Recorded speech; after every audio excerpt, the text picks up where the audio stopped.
Richard Blackstone stared at quarterly reports in his executive conference room, but couldn't focus. His son's vacant stare from that morning haunted him. "Sir?" His assistant's voice cracked through the intercom. "Your wife called. She's concerned about Ethan again." Richard's jaw tightened. Ethan. His 8-year-old son who lived in a world Richard couldn't enter, couldn't understand, couldn't fix with money or influence or any of the tools that had built his empire. The boy who hadn't spoken a word in 3 years, who recoiled from touch, who found comfort only in the precise arrangement of his toy trains and the predictable hum of machinery. Preparing and narrating this type of story took us long efforts and hard work, so if you are enjoying the story, please consider subscribing to our channel. "Tell her I'll be home by 7, he said, though they both knew it was a lie he'd told 100 times before. 42 floors below, Marcus Rivera cleaned the basement maintenance level.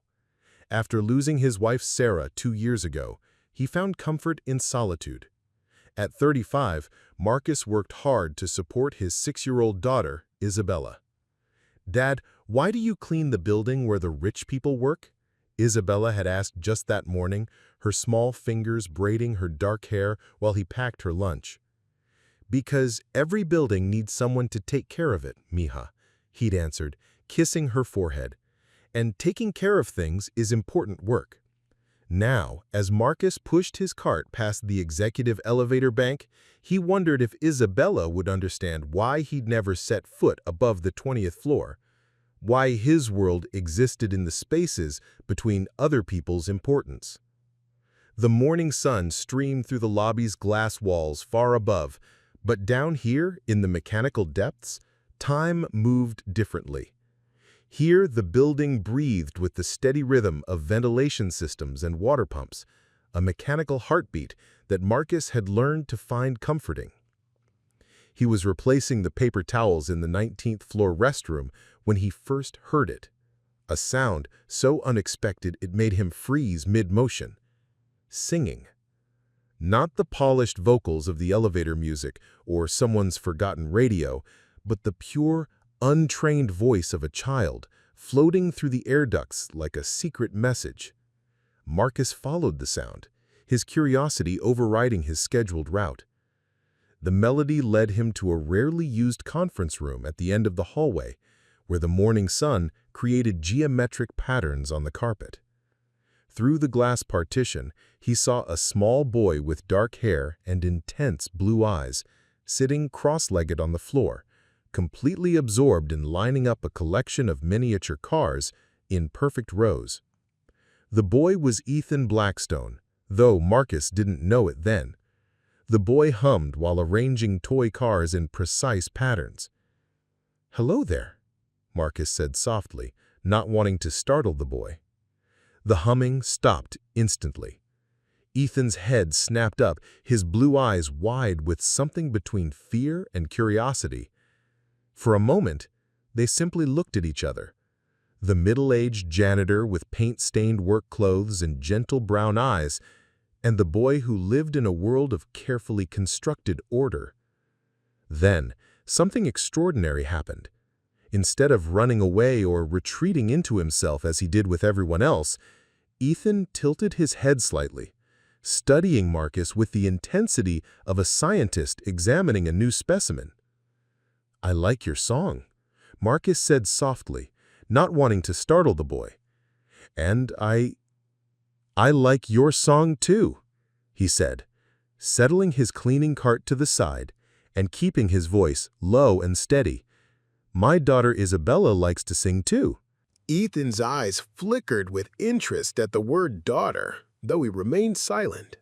Marcus noticed how the boy's hands never stopped moving, constantly adjusting the position of the cars, each placement deliberate and meaningful in ways that seemed to make perfect sense to him.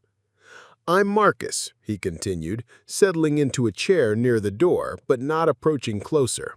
"I take care of this building, make sure everything stays clean and working properly." The boy's gaze shifted to Marcus's cart, taking in the bottles and rags and tools with fascination. Then, in a voice so quiet it was barely a whisper, Ethan spoke his first words to another human being in 3 years. "The blue car goes first because blue is Monday." Marcus felt his breath catch. The boy had spoken, not just made a sound, but communicated an idea, shared a piece of his internal logic. The words hung in the air between them like a bridge suddenly spanning an impossible gap. "That makes sense," Marcus said carefully, fighting to keep his voice calm even as his heart raced. "Monday is a beginning day. Blue is a good color for beginnings."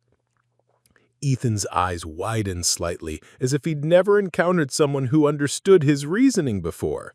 He picked up a red car, holding it carefully. "Red is Tuesday. Tuesday is Angry Day." "Angry Day?" Marcus asked gently. "Tuesday is when the loud men come to Daddy's office. They have angry voices. Red is the same loud as angry voices." In that moment, Marcus realized he was witnessing something profound. This boy, who everyone else saw as unreachable, was actually incredibly perceptive, organizing his world through a complex system of colors, sounds, and emotions that made perfect sense once you understood the code. 20 minutes later, Richard Blackstone stepped off the executive elevator, his mind already racing toward his 10 o'clock merger meeting. He paused when he saw his assistant, Jenny, standing by the window, staring down the hallway with an expression of amazement. "What is it, Jenny?" "Sir, you should see this. Your son, he's talking to the janitor."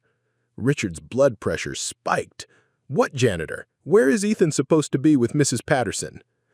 "She stepped away to take a call, but sir, you don't understand. Ethan is actually talking. I've never heard him speak before." Richard followed Jenny's gaze down the hallway, his expensive Italian shoes silent on the plush carpet. Through the conference room glass, he could see his son sitting on the floor, completely engaged in what appeared to be a conversation with a middle-aged Hispanic man in a maintenance uniform. The man was listening with the kind of attention that Richard recognized from high-stakes negotiations, the intense focus of someone who understood that every word mattered. But what stopped Richard cold was the sound of his son's voice, not the frustrated grunts or occasional shouts that had become their only form of communication, but actual words, flowing naturally as if he'd been speaking all along. "The green car is Wednesday," Ethan was saying, holding up a small Volkswagen. "Wednesday smells like Mrs. Patterson's coffee and sounds like the elevator ding." "That's a very specific Wednesday," Marcus responded with genuine interest. "What does Thursday feel like?" Ethan considered this seriously, running his fingers over a yellow sports car. "Thursday is scratchy, like Daddy's face before he shaves, and it tastes like the orange juice at breakfast." Richard's throat constricted. His son was describing their world, their routine, with a poetry and precision that revealed a mind far more complex than any of the specialists had suggested. Yet here was a stranger, a janitor, understanding Ethan better in 20 minutes than Richard had in 3 years of silence. "Mr. Blackstone?" Jenny's voice seemed to come from far away. "Your 10 o'clock is here." Richard didn't move. He couldn't. He was watching his son exist in a way he'd never imagined possible, connected to another human being through some invisible thread that had eluded everyone else. The janitor, Marcus, he'd said his name was Marcus, was showing Ethan his spray bottle, explaining how the trigger mechanism worked, and Ethan was asking questions. Questions! When was the last time his son had asked a question? "Cancel the meeting," Richard said quietly. "Sir?" "Cancel it. Cancel everything until noon." Richard watched, transfixed, as his son connected with this stranger in ways he'd never imagined possible. In his office on the 42nd floor, a brass nameplate reading, "Richard Blackstone, Chief Executive Officer," caught the morning light, gleaming with all the authority and isolation his position had earned him.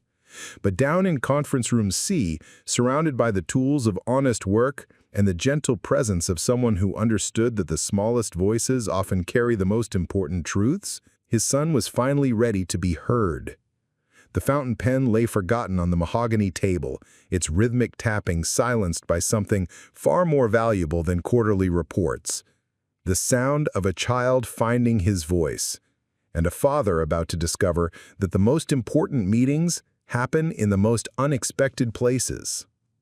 For the next several days, Richard found himself creating excuses to walk the 19th floor. Board meetings that could have been held in his executive conference room were mysteriously moved to the smaller spaces near where Marcus worked. His assistant Jenny began to notice the pattern, but said nothing, recognizing the hunger in her boss's eyes whenever he caught glimpses of his son actually engaging with the world. Marcus remained unaware of the observer in the hallway.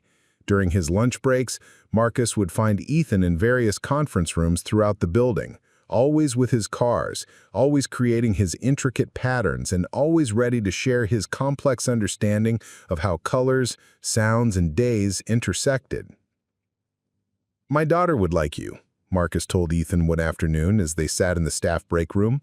Marcus was eating a peanut butter sandwich while Ethan arranged his cars in what he called his feelings chart, different vehicles representing different emotions, each placed according to rules that made perfect sense to him. "Does she know that purple is sad but not scary sad? Purple is missing someone sad." Marcus felt a tightness in his chest. After Sarah's death, Isabella had been drawn to purple clothes, purple crayons, purple everything. He thought it was just a phase, but now he wondered if his 6-year-old daughter had been trying to express something she couldn't put into words. "I think she does know that," Marcus said softly. "Sometimes purple is exactly the right color for missing someone." From the doorway, Richard watched this exchange with emotions he couldn't name. His wife Victoria had taken Ethan to specialists across the country, spent tens of thousands of dollars on therapies and treatments, hired the best nannies and tutors money could buy.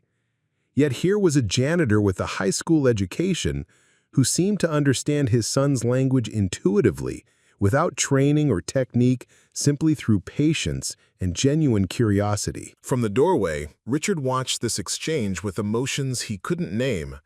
His wife Victoria had taken Ethan to specialists across the country, spent tens of thousands of dollars on therapies and treatments, hired the best nannies and tutors money could buy.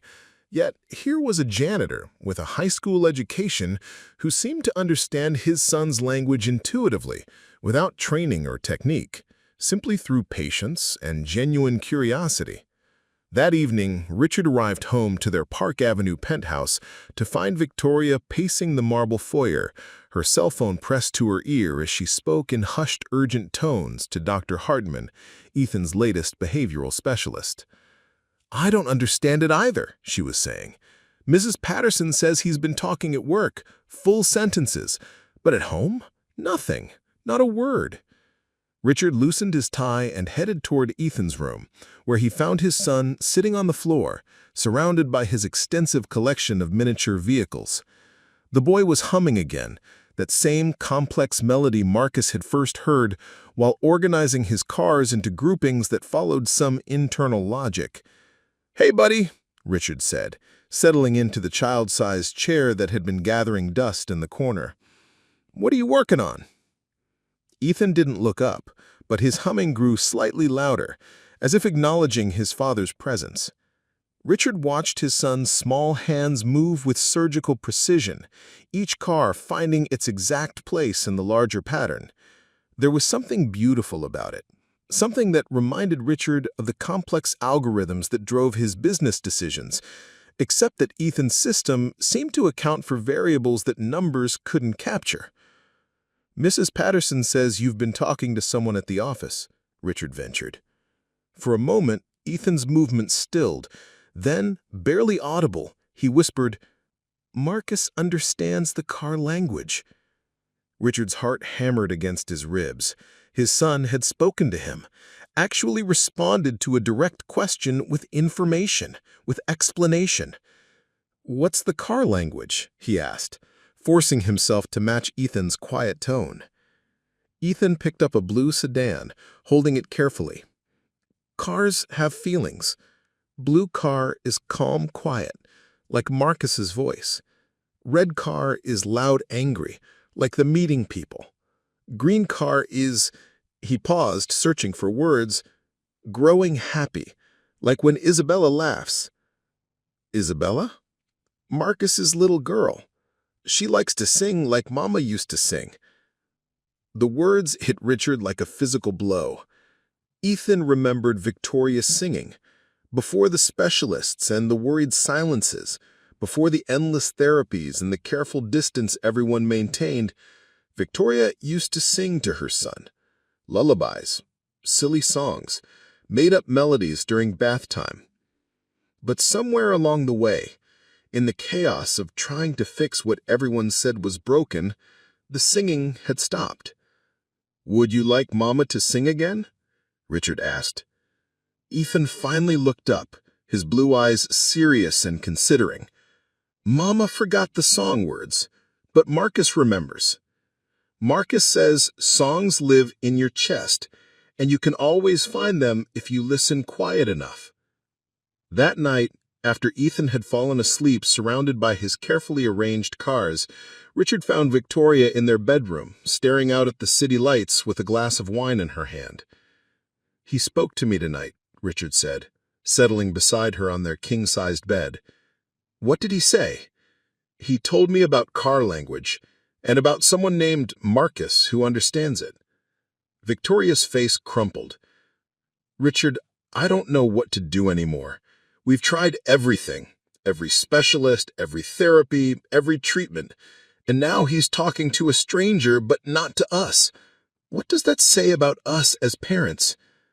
Richard pulled his wife closer, feeling the weight of 3 years' worth of worry and frustration and love that didn't seem to be enough. "Maybe it says that we've been trying so hard to fix him that we forgot to listen to him." Meanwhile, across town in a modest apartment in Queens, Marcus was facing his own parental struggles. Isabella sat at their small kitchen table, her homework spread around her like confetti, tears tracking down her cheeks as she stared at a worksheet about family trees.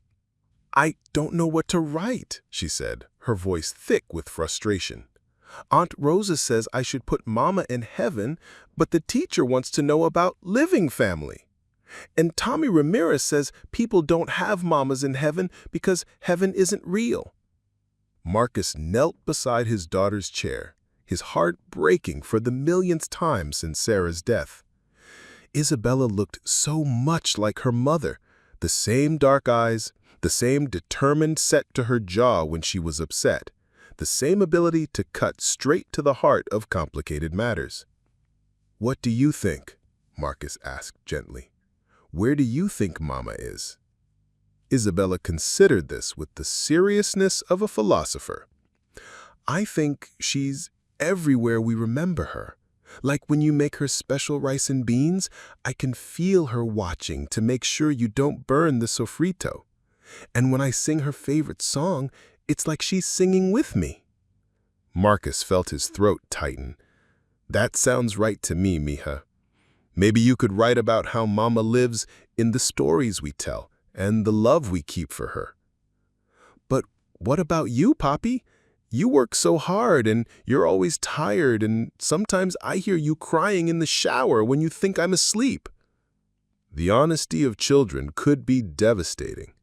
Marcus looked at his 6-year-old daughter, this brilliant, sensitive little person who was trying to navigate loss and change with more grace than most adults could manage, and felt the familiar weight of inadequacy that plagued every single parent. "You know what?" Marcus said, pulling Isabella into his lap. "Tomorrow is Saturday. No work, no school. How about we go to the park and you can tell me more about these inside voices?" Isabella brightened instantly. "Can we bring the good sandwiches with the turkey you slice yourself?" "We can bring the good sandwiches." "And can I ask you about Ethan? I want to know if his inside voice sounds like colors, too." Marcus hugged his daughter tighter, wondering how he'd gotten so lucky to have such a wise, caring child, and how he was going to protect her endless capacity for empathy in a world that often rewarded the opposite.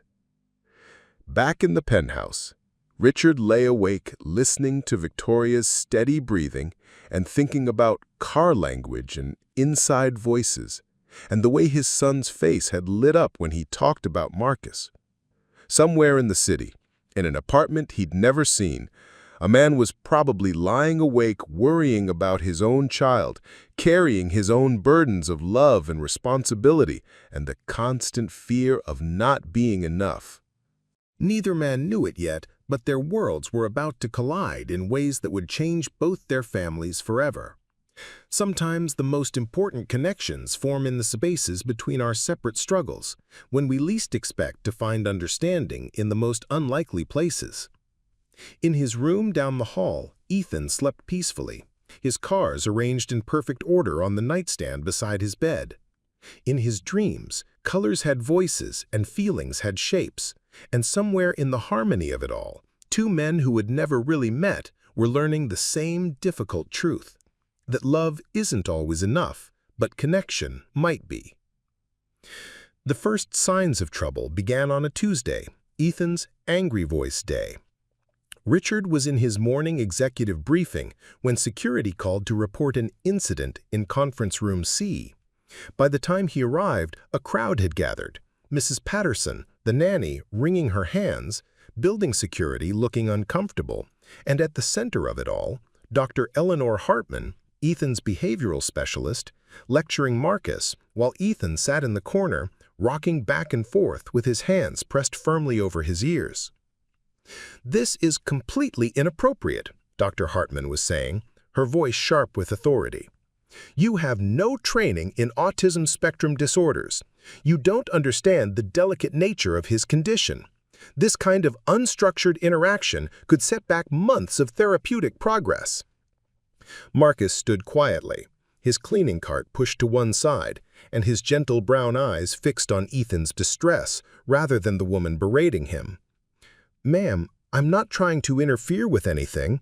The boy seemed upset, and I was just—" "You were just what? Playing therapist? This child has specific needs that require professional intervention, not well-meaning but misguided attention from—" she gestured dismissively at his uniform, "building staff." Richard watched his son's distress escalate with each raised voice. Ethan's rocking became more pronounced, and the soft humming that usually calmed him had turned into a barely audible whimper. But what struck Richard most forcefully was how Marcus kept glancing toward Ethan with genuine concern, while everyone else in the room was focused on the argument. "Perhaps we should lower our voices," Marcus suggested quietly. "He doesn't like the loud sounds." "Don't tell me what he does or doesn't like," Dr. Hartman snapped. "I have a doctorate in behavioral psychology and 15 years of experience with autistic children. You clean buildings." The words hung in the air like a slap. Richard saw the slight flinch that crossed Marcus's face, not from wounded pride, but from the recognition that his concern for Ethan was being dismissed purely on the basis of his job title. In that moment, Richard glimpsed something that made his chest tighten with shame. This was how the world looked from the bottom up, where your worth was measured by your position rather than your character. "Dr. Hartman," Richard said, stepping into the room, "what seems to be the problem?" The specialist spun around, her expression immediately shifting to professional deference. "Mr. Blackstone, I'm glad you're here. I was just explaining to your maintenance worker that Ethan requires specialized handling. Untrained individuals can cause significant regression in his development."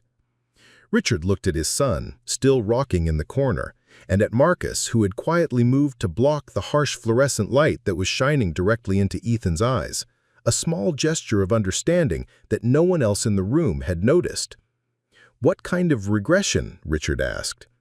"Well, for instance, encouraging him to organize objects in patterns reinforces obsessive-compulsive behaviors, and responding to his unusual verbal expressions validates disordered thinking. We've been working very hard to redirect these tendencies toward more socially appropriate responses." As if summoned by the word inappropriate, Ethan's whimper grew louder. Marcus took a step closer to the boy, careful to stay within his line of sight, and began humming, the same complex melody Richard had heard drifting through the air ducts weeks ago. The effect was immediate. Ethan's rocking slowed, his breathing deepened, and gradually the tension left his small shoulders. It was like watching a master musician tune a delicate instrument, each note precisely chosen to restore harmony. "Sir," Mrs. Patterson interrupted, "I think we should take Ethan upstairs. This environment is clearly overstimulating." But Ethan had other plans. As the adults continued to debate his needs above his head, he stood up, walked directly to Marcus, and pressed something into the janitor's weathered palm. A small blue car.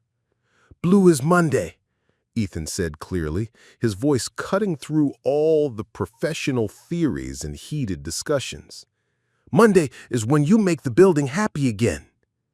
The silence that followed was profound. Dr. Hartman stared in obvious frustration. Mrs. Patterson looked bewildered, but Marcus smiled, a gentle, understanding smile that reached his eyes and carefully placed the blue car in his shirt pocket. "Thank you, Ethan. I'll keep Monday safe." "Mr. Blackstone," Dr. Hartman said, her voice tight with barely controlled irritation, "I strongly recommend we limit Ethan's exposure to unofficial influences. His progress depends on consistency and professional guidance." Richard found himself at a crossroads. He could agree with the expert, maintain the structured approach that had consumed 3 years and tens of thousands of dollars, or he could trust what he was seeing. His son, calm and communicative, connected to another human being in a way that seemed to bypass all the rules and restrictions that had defined their lives.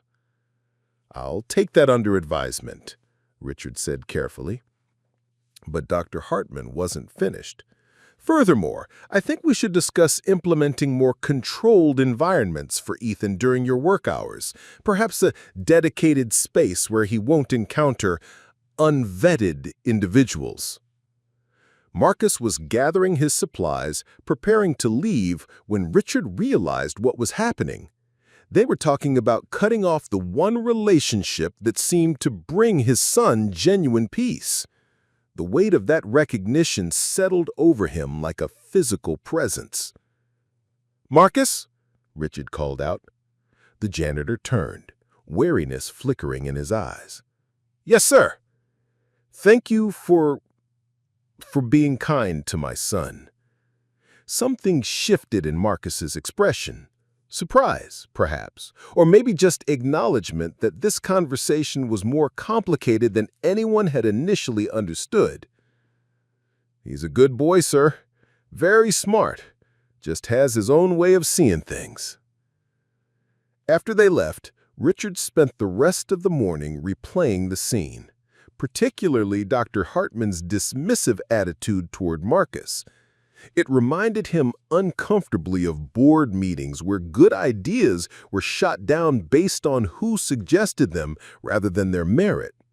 The corporate world he navigated with such skill was built on hierarchies and credentials, on the assumption that expertise could be measured by degrees and titles. But watching Marcus with Ethan had revealed a different kind of expertise.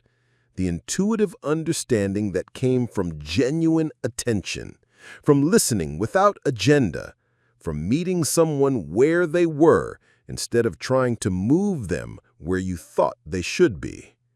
"I want to meet him," she announced, settling into the chair across from Richard's desk. "This Marcus person. If Ethan is talking to him, I need to understand why." Richard felt a stab of protective instinct, not for Victoria, but for Marcus. He'd seen how his wife could become when she felt their son's welfare was at stake. the laser-focused intensity that could overwhelm even trained professionals. Victoria, maybe we should— No, Richard, I've been patient. I've followed every expert's advice, tried every therapeutic approach. Our son has been essentially mute for 3 years, and suddenly he's having conversations with a janitor? I need to understand what this man is doing that we're not. There was pain beneath the determination. The raw grief of a mother who had watched her child slip away into silence and was grasping at any possibility of connection. Richard understood that desperation because he felt it too. But he also recognized the danger in approaching Marcus with expectations and demands rather than simple gratitude. "What if we invited him to have coffee with us?" Richard suggested. "Casual, no pressure, just a chance to talk." Victoria's expression softened slightly. "You think he'd agree to that?" "I think he cares about Ethan enough to try." The invitation itself proved more complicated than Richard had anticipated. Finding Marcus required navigating the building's complex hierarchy of maintenance staff, shift supervisors, and union representatives. When Richard finally tracked him down in the sub-basement mechanical room, surrounded by the building's massive heating and cooling systems, Marcus was troubleshooting a temperamental boiler with the focused attention he brought to everything. "Mr. Blackstone." Marcus looked up in surprise, wiping his hands on a work rag. "Is everything all right with Ethan?" "He's fine. Actually, that's what I wanted to talk to you about. My wife and I were hoping you might join us for coffee sometime. We'd like to understand, well, how you and Ethan connected." Marcus studied Richard's face with the careful assessment of someone accustomed to reading between the lines of authority figures' requests. "Sir, if this is about what that doctor said, it's not about Dr. Hartman. It's about my son, and about how much calmer he seems after spending time with you. I don't want to cause problems for your family, Mr. Blackstone. When I see a kid who's struggling, I try to help. That's all." "What if I told you that helping might mean more than you realize?" Marcus was quiet for a long moment, the boiler's steady hum filling the space between them. Finally, he nodded. "Okay. Coffee, but not anywhere fancy, and not anywhere that's going to make Isabella ask questions I'm not ready to answer yet." "Isabella?" "She's protective, and she worries about me getting involved in situations that might be complicated." Richard felt a flash of recognition. Both of them were fathers trying to shield their children from adult complexities while managing their own fears about stepping outside familiar boundaries. "There's a diner on 42nd Street, Murphy's. Nothing fancy, just good coffee and honest food." "I know the place. Isabella likes their pancakes." "Saturday morning, 10 o'clock?" Marcus nodded, but Richard could see the reservation in his eyes, the automatic wariness that came from a lifetime of being judged by his paycheck rather than his character. What neither man anticipated was how quickly word would spread through the building's intricate social networks. By Friday afternoon, the story had been filtered through security guards, administrative assistants, and cleaning crew members, each retelling adding new details and interpretations. "I heard the CEO's wife thinks the janitor is some kind of miracle worker," Jenny mentioned to her friend in accounting. "My cousin works for the family, and she says the kid only talks to maintenance staff now," added someone from Human Resources. "Probably a lawsuit waiting to happen," predicted a security supervisor. "Rich families don't like their business getting mixed up with the help." But the most concerning conversation happened in Dr. Hartman's office, where she was meeting with Victoria to discuss Ethan's concerning behavioral changes. "Mrs. Blackstone, I want to be very clear about the risks we're facing here. Autism spectrum children are extremely sensitive to disruptions in their routine and therapeutic structure. This attachment to an untrained individual could undermine years of careful progress." Victoria shifted uncomfortably. "But he's talking, Dr. Hartman. He's communicating in ways we haven't seen since he was 5. He's exhibiting learned responses to inappropriate reinforcement. This janitor, Marcus, is essentially rewarding Ethan's compulsive behaviors instead of redirecting them toward healthier patterns.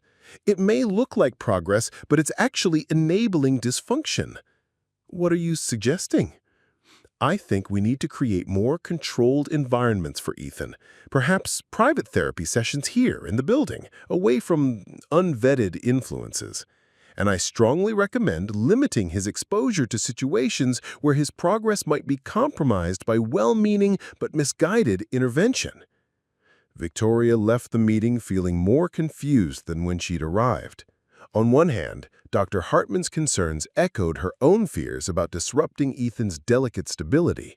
On the other hand, she'd seen the light in her son's eyes when he talked about Marcus, a brightness that had been absent for so long she'd almost forgotten what it looked like. That evening, as she watched Ethan arrange his cars in preparation for bedtime, Victoria found herself studying her son's face for clues to his inner world. He seemed calmer lately, more present, as if some invisible weight had been lifted from his small shoulders. "Ethan," she said softly, "can you tell me about Marcus?" Her son looked up, considering her question with the seriousness he brought to all important matters. "Marcus sees the car colors, and he knows that quiet can be talking too." "What do you mean?" "When you and Daddy talk, there are lots of words, but sometimes the words don't match the feelings. With Marcus, the words and feelings are the same color." Victoria felt her heart constrict. Her 8-year-old son was describing emotional authenticity with a clarity that most adults never achieved. And he was finding it not in the expensive therapeutic interventions they'd arranged, but in the simple, honest attention of a man whose greatest qualification was his willingness to listen. As Saturday morning approached, the anticipation built like storm pressure. Richard found himself rehearsing conversations, while Victoria oscillated between hope and anxiety. Neither of them knew that Marcus was having his own struggles with the upcoming meeting, or that Isabella had already figured out that her father's new nervousness had something to do with the boy from the office building. "Poppy," Isabella said Friday night as Marcus tucked her into bed, "are you scared about tomorrow?" Marcus paused in smoothing her covers. "Why would you think that?" "Because you keep checking your good shirt, and you only worry about your clothes when you're meeting people who might judge you for being poor." The honesty of children, Marcus thought once again, could be devastating in the most illuminating ways. His 6-year-old daughter had identified the core of his anxiety with surgical precision. "Sometimes, mija, we meet people from different worlds and we want to make sure we represent our world well." Is Ethan's family from a different world? Very different. But Ethan isn't different. He just talks in colors instead of regular words. How do you know that? Because you talk about him the same way you talk about me when you're proud. Like he's smart and special and just needs someone to pay attention to the right things. Marcus kissed his daughter's forehead, marveling once again at how clearly she saw the world. "You're right, mija. Ethan is very smart and special." "Then his family should be happy you're his friend." "I hope so." But as Marcus lay awake that night, staring at the ceiling of his modest bedroom, he couldn't shake the feeling that tomorrow's coffee meeting was about more than just understanding Ethan's progress. There was something in Richard Blackstone's eyes during their conversation in the mechanical room, a hunger that went beyond parental concern into territory that made Marcus uneasy. Rich people, in his experience, didn't usually seek out janitors for casual conversation unless they wanted something. And when they wanted something from someone in his position, it rarely ended well for the person with fewer resources and less power. Saturday morning arrived gray and drizzly, the kind of weather that made the city feel smaller and more intimate. Marcus arrived at Murphy's Diner 15 minutes early, partly from habit and partly from nerves. He chose a booth near the window where he could watch the street, ordered black coffee, and tried to prepare himself for whatever this conversation might bring. Richard and Victoria arrived exactly on time, and Marcus could see immediately that they were as nervous as he was. Victoria was dressed in what she probably considered casual clothes, designer jeans and a cashmere sweater that cost more than Marcus made in a month. Richard wore khakis and a button-down shirt, but even his casual clothes had the unmistakable cut and quality that marked them as expensive. They looked, Marcus thought, like people playing dress-up in someone else's life. "Marcus," Richard extended his hand. "Thank you for coming. This is my wife, Victoria." Victoria smiled, but Marcus could see the assessment in her eyes as she took in his appearance, the careful way she held herself, as if afraid to appear too eager or too desperate. "Mr. Rivera," she said, settling into the booth across from him, "Richard has told me so much about your relationship with Ethan." "It's not really a relationship, Mrs. Blackstone. I just listen to him when he wants to talk." "But that's exactly what we want to understand," Victoria said, leaning forward. "How do you get him to talk? What techniques do you use?" Marcus felt the first stirring of discomfort. "Techniques?" I mean, Dr. Hartman has been working with him for over a year, using evidence-based behavioral interventions, and we've seen minimal progress. But somehow you've managed to establish communication in just a few weeks. We need to understand your methods so we can replicate them. There it was, the real reason for this meeting. They didn't want to understand Ethan better. They wanted to extract Marcus's methods and apply them through their official channels, with their credentialed professionals and their structured approaches. "Mrs. Blackstone," Marcus said carefully, "I don't have methods. I just treat him like a person who has something to say." "But surely there must be specific strategies." "Victoria," Richard interrupted gently, perhaps recognizing the defensive shift in Marcus's posture, "maybe we should just talk about our kids." For the next hour, the conversation meandered through safer territory. Marcus found himself describing Isabella's school struggles, her questions about her mother's death, her uncanny ability to read adult emotions. "He used to sing," Victoria said, her voice soft with memory. "Constantly, made up songs about everything he saw. The elevator, the pigeons outside our window, the way shadows moved across the wall.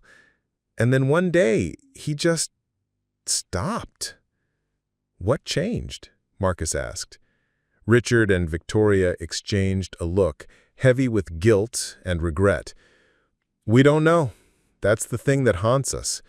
We've been over every detail of that time period, every change in routine, every possible trigger. The specialists say it's just developmental, that some autistic children go through periods of regression. But we can't help feeling like we missed something, failed him somehow."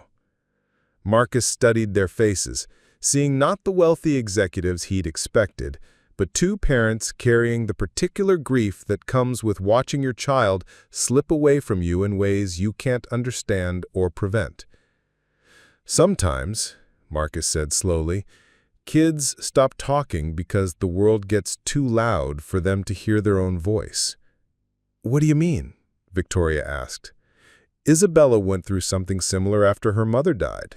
Not exactly the same, but she started drawing instead of talking, spent hours making these elaborate pictures of our life. Me at work, her at school, empty spaces where Sarah used to be. And everyone kept trying to get her to use words, to express her feelings verbally, to process her grief the way adults thought she should. But the drawings were her words. They were how she was making sense of something too big for regular language. And when I stopped trying to translate her pictures into my words and just started looking at what she was actually showing me, we could communicate again." Victoria was quiet for a long moment. "You think Ethan's car arrangements are like Isabella's drawings?" "I think Ethan has a lot to say. He's just saying it in a language most people don't recognize as language." The conversation was interrupted by Marcus's phone buzzing. He glanced at it and frowned. "I'm sorry, I need to take this. It's Isabella's school." He stepped outside, leaving Richard and Victoria alone in the booth. "He's not what I expected," Victoria said quietly. "What did you expect?" I don't know. Someone trying to take advantage of our situation, maybe? Or someone so uneducated that his success with Ethan was just luck? Richard watched Marcus through the window, noting the way his shoulders tensed as he listened to whoever was calling. Maybe the problem isn't his lack of education. Maybe it's our excess of it. All those degrees and credentials and expert opinions, and we still can't reach our own son. When Marcus returned to the table, his expression was troubled. "Everything okay?" Richard asked. "Isabella's sick. Fever and stomachache. The school wants me to pick her up, but I can't leave work until 3, and my neighbor, who usually helps, is out of town." "Go," Victoria said immediately. "Go get your daughter."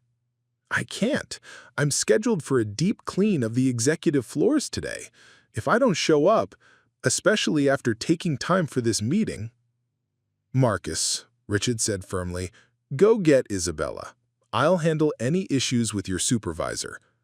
Marcus looked skeptical. "With respect, Mr. Blackstone, you don't understand how these things work. A janitor who misses shifts, even for sick kids, doesn't usually get much consideration from management." "Then maybe it's time management got a different perspective on what's really important." As Marcus hurried out to catch a cab to Isabella's school, Victoria and Richard sat in the diner's comfortable chaos, processing everything they'd learned. "He's right, about us not understanding how things work for people like him. When Ethan was a baby and got sick, we never even thought about work schedules or supervisor approval. We just handled it. Because we could afford to handle it. Because we had the luxury of putting our family first without risking our livelihood." They were beginning to understand that their coffee meeting with Marcus had revealed more than just insights into their son's communication.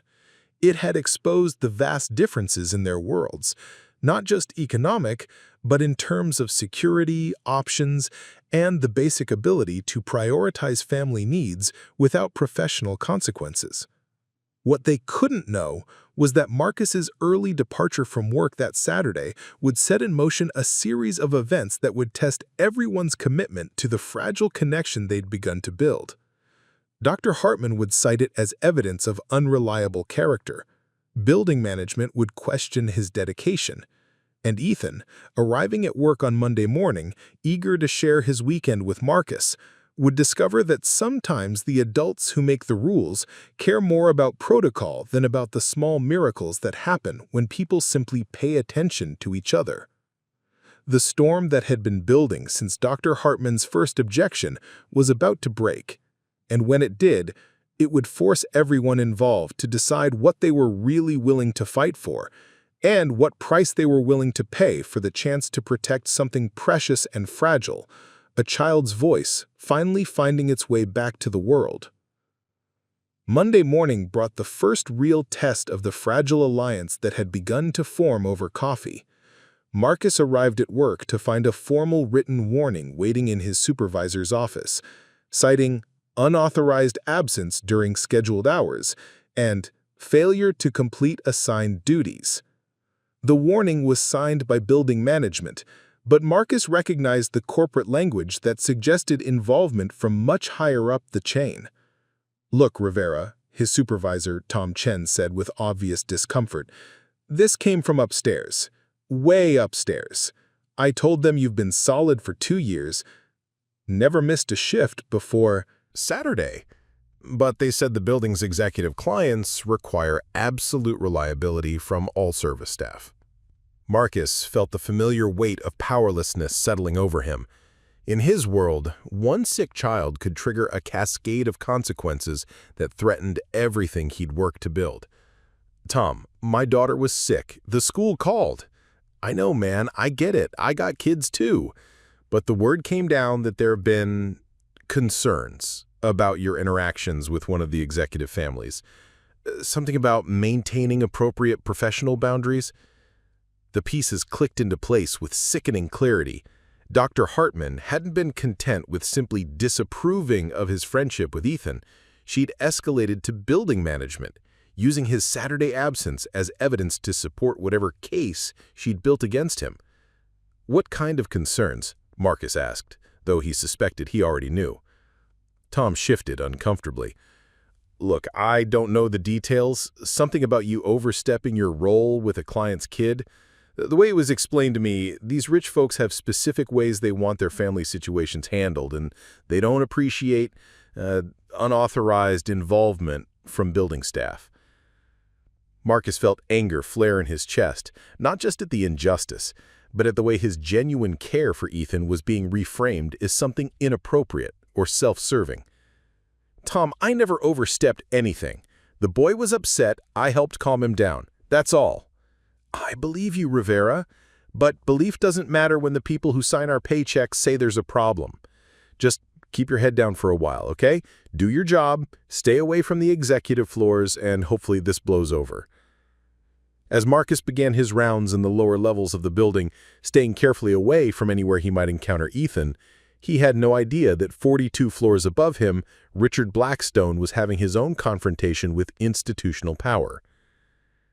"What do you mean you filed a complaint about my maintenance staff?" Richard's voice carried the dangerous quiet that his board members had learned to fear. Dr. Hartman sat across from his desk, her professional composure intact, despite the obvious tension in the room. "Mr. Blackstone, I filed a concern with building management regarding unauthorized therapeutic intervention with your son. This Marcus individual has no training, no credentials, no understanding of the delicate therapeutic process we've been implementing. He has something you don't seem to have, Dr. Hartman. He has Ethan's trust. Temporary behavioral response to inappropriate reinforcement is not trust, Mr. Blackstone. It's enabling dysfunction. And now, by missing work to handle his own family situations, he's demonstrated exactly the kind of unreliability that makes him unsuitable for any role in Ethan's care. He left to take care of his sick daughter. What kind of parent would I be if I criticized him for that? The kind of parent who prioritizes your son's therapeutic needs over the personal problems of building staff." The conversation was interrupted by Jenny's voice over the intercom.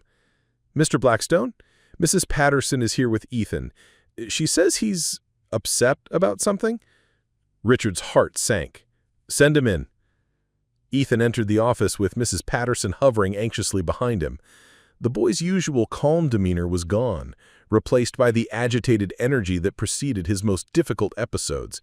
His hands fluttered nervously, and he kept looking around the room as if searching for someone or something who wasn't there. "Where is Marcus?" Ethan asked, his voice tight with distress. "Monday is Blue Day. Marcus keeps Monday safe." Dr. Hartman leaned forward with professional interest. "Ethan, remember what we've practiced about flexibility and changing routines. Marcus is just a building employee. He has other responsibilities." "No," Ethan said firmly, his voice rising. "Marcus understands the car language. Marcus makes the building happy. Where is Marcus?" "Ethan," Mrs. Patterson said gently, "Dr. Hartman is right. We need to learn to be flexible." "No!" Ethan's shout cut through the office like a crack of thunder. "Marcus promised. Blue car is Monday. Monday is safe with Marcus." Richard watched his son spiral into panic and felt something fundamental shift inside him. For 3 years, he'd deferred to experts, followed their protocols, trusted their theories about what Ethan needed. But none of their evidence-based interventions had ever produced the connection he'd witnessed between his son and Marcus. "Dr. Hartman," Richard said quietly, "I want you to leave. Mr. Blackstone, this is exactly the kind of regression I warned you about. Get out of my office, now." Dr. Hartman gathered her materials with wounded dignity.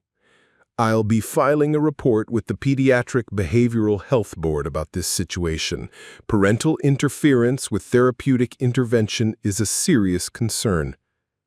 After she left, Richard knelt beside his son, who was now rocking back and forth, clutching a blue car so tightly his knuckles were white. "Ethan, buddy, can you look at me?" His son's blue eyes were wide with confusion and betrayal. "You promised Marcus could stay. You promised the building would be happy." Richard felt his throat constrict. "I didn't promise that, son, but maybe I should have." The realization hit him like a physical blow. In trying to manage his son's condition through proper channels and professional protocols, he'd lost sight of the most basic truth. Ethan was a person who deserved to have his connections respected, not a problem to be solved through expert intervention. "Mrs. Patterson," Richard said, "could you take Ethan to the staff break room and get him some juice? I need to make a phone call." After they left, Richard sat alone in his office, staring out at the city that looked very different from 42 floors up than it did from the basement maintenance level. He thought about Marcus, probably working in the building's lower floors, unaware that his absence had sent Ethan into crisis. He thought about Isabella, who had been sick and needed her father, and about the impossible choices that people with fewer resources had to make every day. Then he picked up his phone and called building management. "This is Richard Blackstone. I want to speak to whoever issued the warning to Marcus Rivera." "Yes, I'll wait." The conversation that followed was illuminating in ways Richard hadn't expected. Building management was perfectly willing to admit that the complaint had come from Dr. Hartman, who had framed Marcus's interaction with Ethan as a liability issue. They'd acted swiftly to address what they saw as a potential problem with one of their most important tenants. "Mr. Blackstone, we take any concerns about staff conduct very seriously, especially when they involve our executive-level clients. Dr. Hartman indicated that this employee had formed an inappropriate attachment to your son and was interfering with professional medical treatment. Dr. Hartman is no longer working with my family, and Marcus Rivera has my complete support. I want his warning removed from his file, and I want assurance that he won't face any further retaliation for doing his job with compassion." "Sir, if you're concerned about the quality of our cleaning staff's work, I'm not concerned about the quality of his work. I'm concerned about the quality of our humanity. This man showed kindness to my son when others saw only problems to be solved. If that's considered inappropriate conduct in this building, then we need to examine our policies, not our people." The conversation ended with promises to review the situation, but Richard knew that bureaucratic promises often evaporated under pressure. Real change would require more than a phone call from an upset parent. It would require him to step outside the comfortable boundaries of his executive suite and confront the systems that had allowed this situation to develop. Meanwhile, in the building's sub-basement, Marcus was discovering that institutional disapproval could spread through informal networks as quickly as formal ones. Co-workers who had been friendly began avoiding him. Supervisors double-checked his work with obvious suspicion. The unspoken message was clear. He had stepped out of his place, and there would be consequences. "Hey, Rivera!" called out Danny Walsh, one of the security guards who'd always been decent to him. "Heard you got yourself in some trouble upstairs." Marcus paused in his mopping. "Nothing I can't handle." "Look, man, I don't know what went down, but word is you got too involved with one of the executive families. These rich folks, they don't like mixing business with personal stuff. They got their own ways of handling things." "The boy was upset. I helped him calm down. That's all." "I believe you, but these people, they live in a different world than us. What seems like kindness to you might look like something else to them. Just watch yourself, okay? Jobs like these don't grow on trees." The warning was well-intentioned, but it highlighted the impossible position Marcus found himself in. He was being criticized for caring too much, while being warned not to care at all. Caught between his instincts as a decent human being and the economic reality that his family's survival depended on his ability to remain invisible and uncontroversial. That afternoon brought an unexpected visitor to the maintenance office. Victoria Blackstone appeared at the door, looking distinctly out of place among the industrial equipment and work schedules. "Mrs. Blackstone," Tom Chen jumped to his feet, "is there something we can help you with?" "I'm looking for Marcus Rivera. I need to speak with him."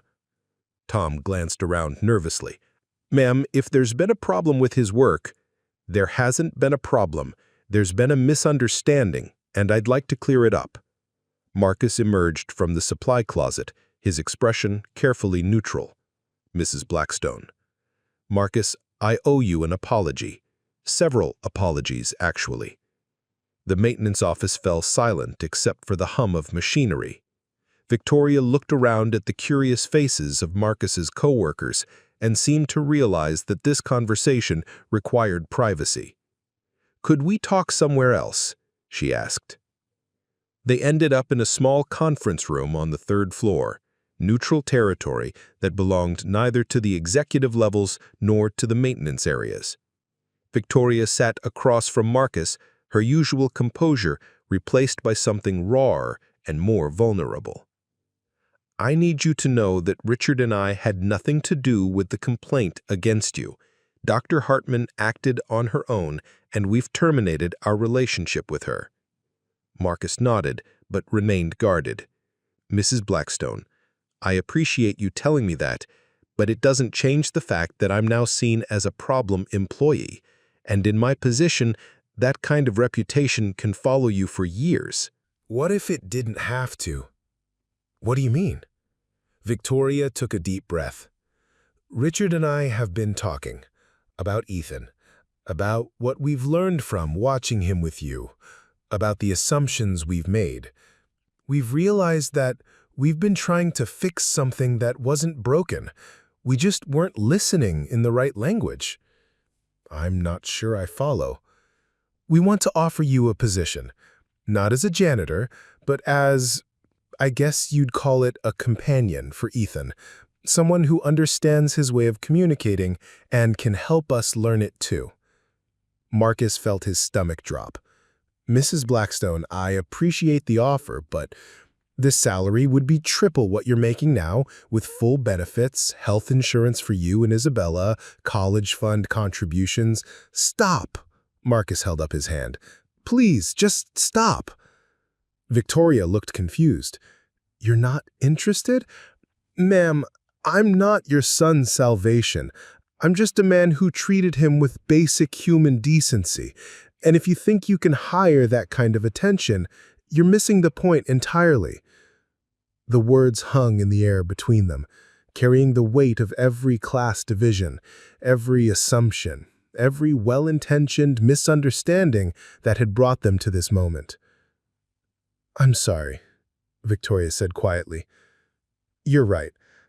I was trying to solve this the only way I know how, by throwing money at it.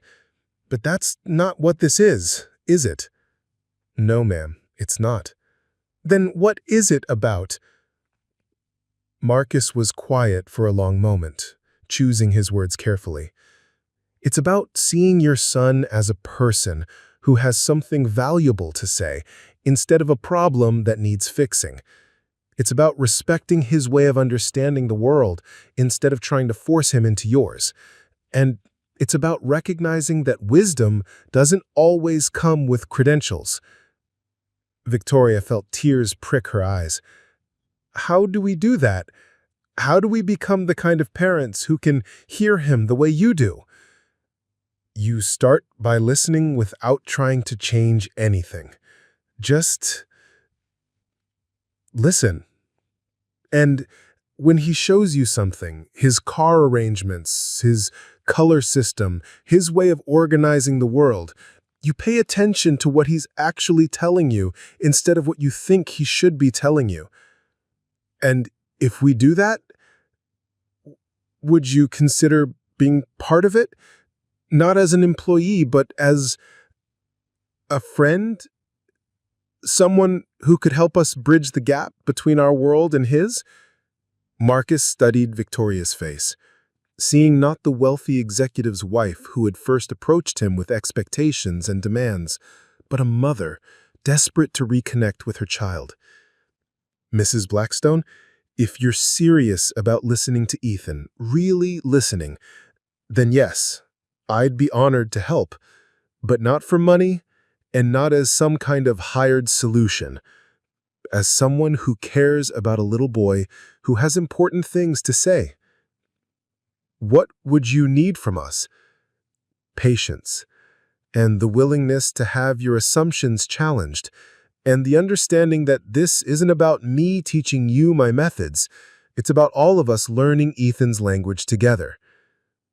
As they shook hands in the small conference room, both of them understood that they were entering uncharted territory. Class differences and economic realities hadn't disappeared, but they were choosing to navigate them in service of something more important, a child's right to be understood on his own terms. What they couldn't know was that their agreement was about to face its biggest test yet, because Dr. Hartman, true to her threat, had filed her report with the Pediatric Behavioral Health Board, raising questions about parental fitness and therapeutic interference that would require them to defend not just their choices, but their fundamental understanding of what it meant to help a child find his voice in a world that preferred him silent. The letter from the Department of Children and Family Services arrived on a Wednesday, Ethan's scratchy day, as he would have called it. Richard held the official envelope with hands that trembled slightly, recognizing the weight of bureaucratic language that could reshape lives with clinical precision. Investigation into allegations of therapeutic interference and potential educational neglect, he read aloud to Victoria as they sat in their kitchen, morning coffee growing cold between them. Dr. Eleanor Hartman has filed a formal complaint suggesting that the parents of Ethan Blackstone have interfered with established medical treatment and allowed unqualified individuals to provide unregulated therapeutic services. Victoria's face went white. They're investigating us for letting Ethan talk to Marcus? It gets worse. Richard continued reading. Concerns have been raised about the child's educational placement and whether the parents are providing appropriate interventions for his diagnosed autism spectrum disorder. A home visit has been scheduled to assess the child's well-being and the adequacy of current care arrangements. The irony was devastating. For 3 years, they had followed every expert recommendation, pursued every credentialed therapy, spent tens of thousands of dollars trying to reach their son through approved methods. Now, the moment they'd found something that actually worked, a simple human connection that had given Ethan back his voice, they were being investigated for endangering his welfare. "When is the home visit?" Victoria asked. "Next Tuesday." They had 6 days to prepare for a confrontation that could determine their family's future. But first, they had to tell the people who had become unexpectedly central to their lives, Marcus and Isabella, who deserved to know that their kindness toward Ethan had triggered a chain reaction that now threatened everyone involved.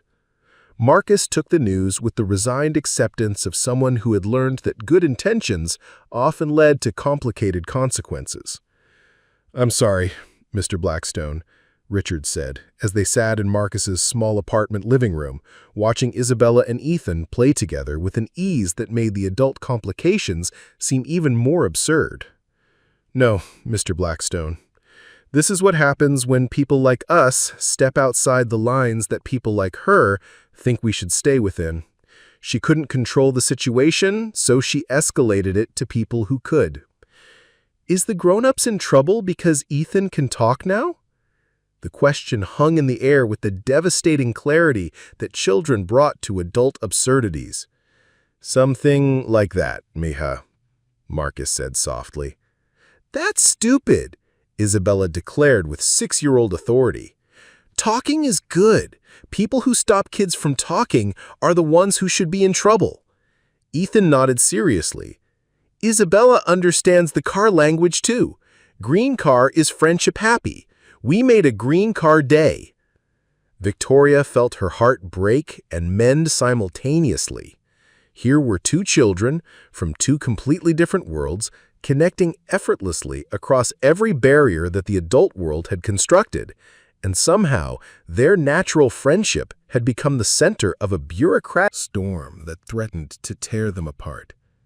"What do we do?" she asked Marcus. "We tell the truth," he said simply. "We explain that Ethan is thriving, that he's communicating, that he's happy.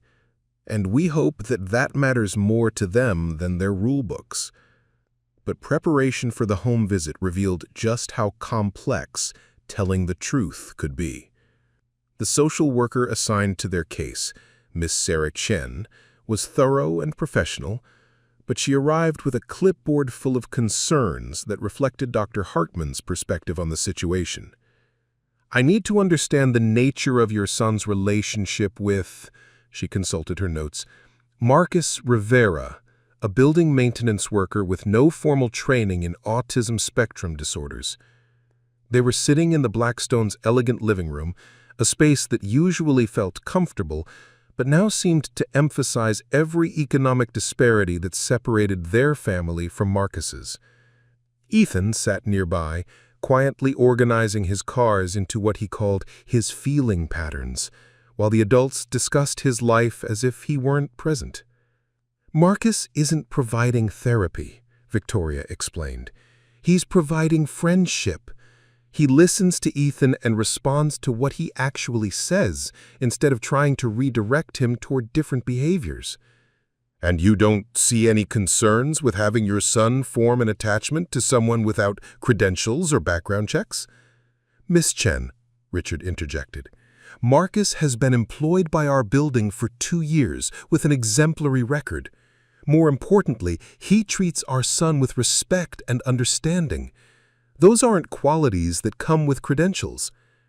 "Mr. Blackstone, I understand your appreciation for this individual's kindness, but my concern is for Ethan's therapeutic progress.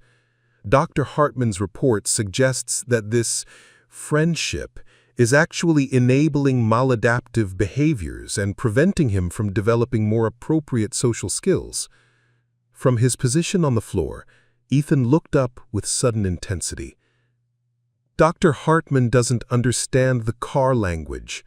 She wants to make the cars wrong." Miss Chen blinked in surprise. According to her files, Ethan rarely spoke to unfamiliar adults and never initiated conversation with authority figures. "What do you mean, Ethan?" she asked gently. Ethan stood up, carefully carrying a blue car to where she sat. "Blue is Monday calm. When Dr. Hartman comes, Monday gets loud and angry. Marcus keeps Monday blue." "Can you tell me more about Marcus?" "Marcus sees the color feelings, and he knows Isabella. Isabella makes green friendship days, and Marcus's hands smell like clean soap, not medicine scary." Miss Chen found herself leaning forward, drawn into Ethan's unique way of describing his world. "What do medicine-scary hands smell like?" "Like doctor offices, like trying to make me different instead of helping me be me." The simplicity and clarity of his explanation cut through all the professional jargon and theoretical frameworks. This 8-year-old boy was articulating the difference between therapeutic intervention that sought to change him and human connection that sought to understand him. "Ethan," Miss Chen said carefully, "are you happy when you spend time with Marcus?" "Happy is yellow bright. Marcus makes yellow bright days, and Isabella teaches me about purple missing someone, which helps when Mama forgets her singing voice." Victoria felt tears sting her eyes. Her son was describing depression, her withdrawal from him after years of therapeutic failures, with more insight than most adults could manage. And he was also describing healing, the way Marcus and Isabella had helped him process emotions that the professional interventions had labeled as symptoms to be eliminated. The conversation continued for another hour, with Miss Chen asking increasingly thoughtful questions and Ethan responding with the kind of openness and articulation that his parents hadn't seen in years. By the end of the visit, the social worker's concerns had shifted from protecting Ethan from inappropriate influences to understanding how those influences had produced such remarkable progress. "I'll need to speak with Marcus Rivera directly," she said as she gathered her materials, "and I'll want to observe Ethan's interactions with him firsthand. But I have to say, this isn't what I expected to find based on the complaint we received." "What did you expect?" Richard asked. "A child being exploited or manipulated by an unqualified adult? Instead, I found a child who's clearly thriving and able to articulate his needs and feelings with remarkable clarity. The question now is whether we can find a way to protect this progress while addressing the legitimate concerns about therapeutic oversight." The meeting with Marcus took place the following week at the community center where Isabella attended after-school care. Miss Chen wanted to see him in his own environment, away from the economic pressures and social dynamics of the Blackstone building. She found Marcus helping Isabella with her homework at a small table surrounded by other working parents and their children. The scene was warm and chaotic, filled with the comfortable noise of family life that transcended income levels. "Mr. Rivera, I'm Sarah Chen from Child and Family Services. Thank you for agreeing to meet with me." Marcus looked up with the careful politeness of someone accustomed to being judged by representatives of official agencies. "Of course. How can I help you?" "I want to understand your relationship with Ethan Blackstone, specifically how it developed and what you see as your role in his life." Marcus glanced at Isabella, who was listening with the intense attention children brought to adult conversations that might affect their world. "There's not much to explain," Marcus said simply.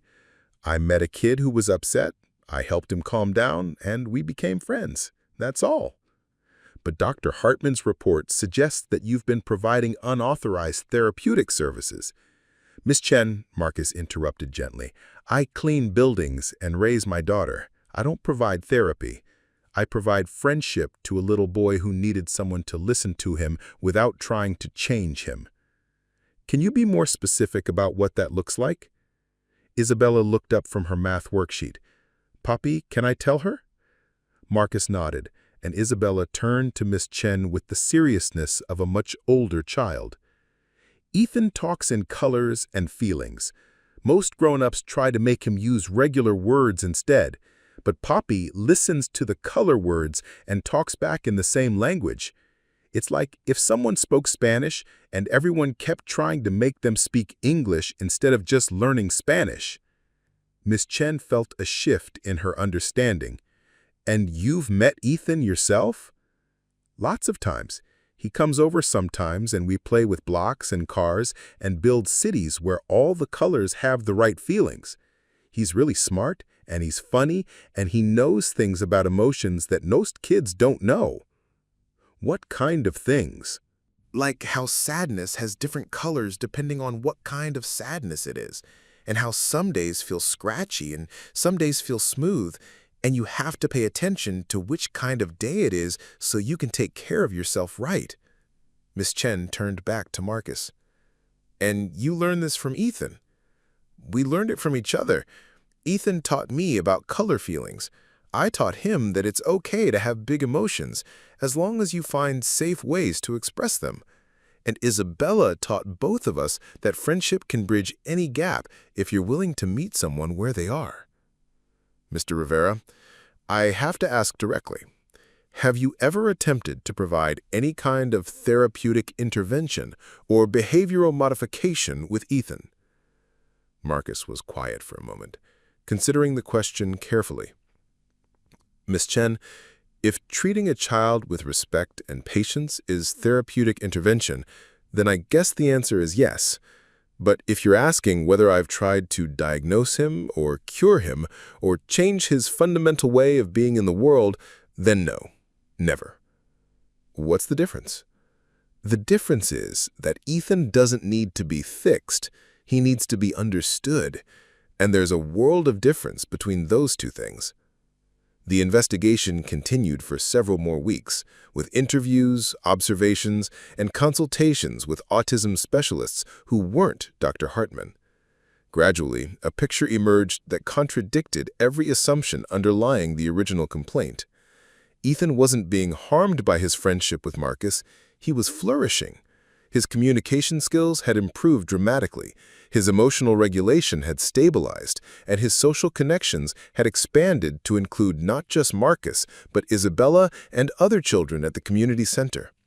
More importantly, independent evaluations revealed that Ethan's unique way of organizing and expressing his thoughts wasn't a collection of symptoms to be eliminated, but a sophisticated cognitive framework that deserved respect and accommodation rather than correction.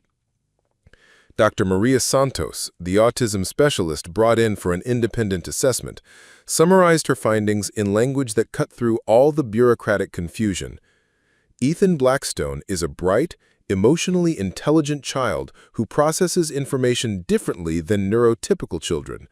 His relationship with Marcus Rivera represents exactly the kind of authentic, accepting social connection that research shows is most beneficial for autistic individuals.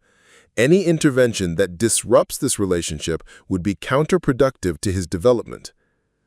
The final hearing took place on a cold February morning in a conference room that smelled of industrial cleaning supplies and institutional anxiety. Richard and Victoria sat at one side of a long table, with Marcus beside them, a visual representation that would have been impassable just months earlier. Across sat representatives from Child and Family Services, the school district, and Dr. Hartman, who had arrived with her own attorney and a thick folder of documentation. "Dr. Hartman," Ms. Chen began, "you've made serious allegations about parental interference and therapeutic disruption. However, our investigation has found no evidence that Ethan Blackstone has been harmed by his relationship with Mr. Rivera. In fact, all evidence suggests the opposite." Dr. Hartman leaned forward, her professional composure intact despite the obvious tension in the room. "Ms. Chen, with respect, improvement in one area doesn't negate the long-term risks of unstructured intervention. This child needs consistent, evidence-based therapeutic support, not emotional validation of maladaptive behaviors." "Dr. Hartman, could you define maladaptive behaviors for us?" "His obsessive organizing, his unusual verbal expressions, his resistance to social norms." "You mean his intelligence, his creativity, and his authentic way of being himself?" The room fell silent. Dr. Hartman's face flushed with irritation. "Mr. Blackstone, I understand that you've become emotionally invested in this situation, but emotional investment doesn't qualify you to make clinical judgments about your son's needs." "You're right," Richard said. "It doesn't, but it does qualify me to recognize when someone sees my son as a person rather than a collection of symptoms, and it qualifies me to choose who I want involved in his life."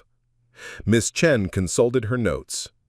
"Dr. Hartman, our investigation found that under your care, Ethan showed minimal progress in communication and significant stress responses to therapeutic sessions. Under the current arrangement, with Mr. Rivera as a supportive friend and Dr. Santos providing professional oversight, he has shown remarkable improvement in every measurable area. Can you explain that discrepancy?" "Temporary behavioral improvements don't indicate genuine therapeutic progress. This child needs structured intervention to prepare him for real-world functioning, not enabling relationships that reinforces differences." From his seat beside his parents, Ethan spoke for the first time since entering the room.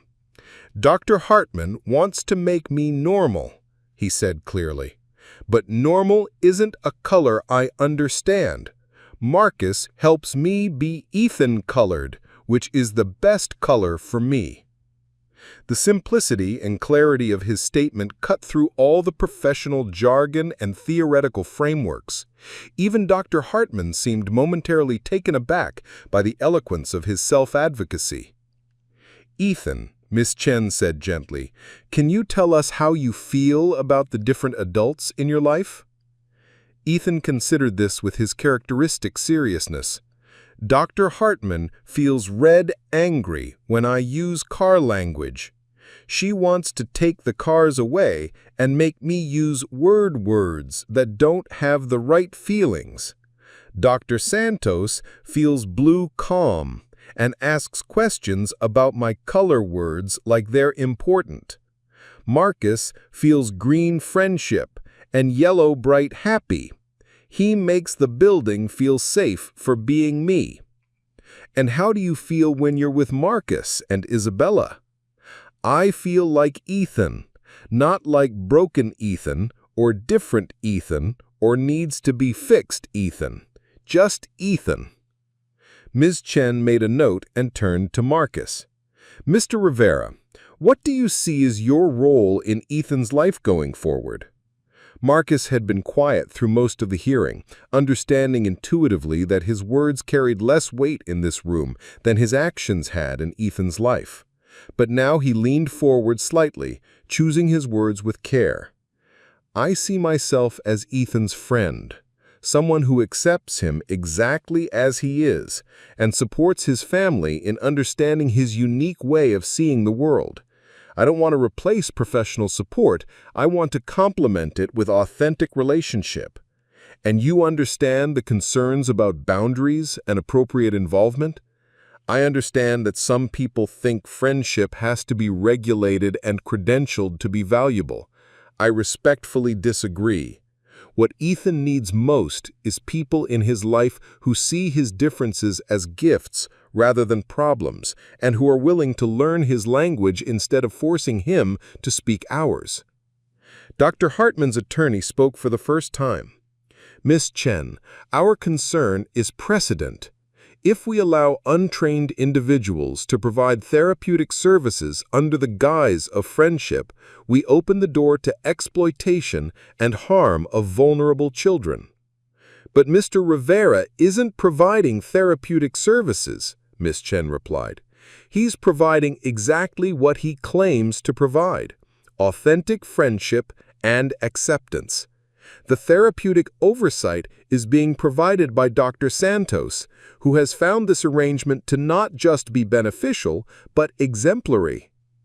The hearing continued for another 2 hours, with testimony from teachers, evaluations from specialists, and statements from other parents at the community center who had observed the positive changes in both Ethan and Isabella since their friendship began. The final decision was delivered 2 weeks later in a letter that Richard read aloud to his family in their living room, with Marcus and Isabella present as honorary family members.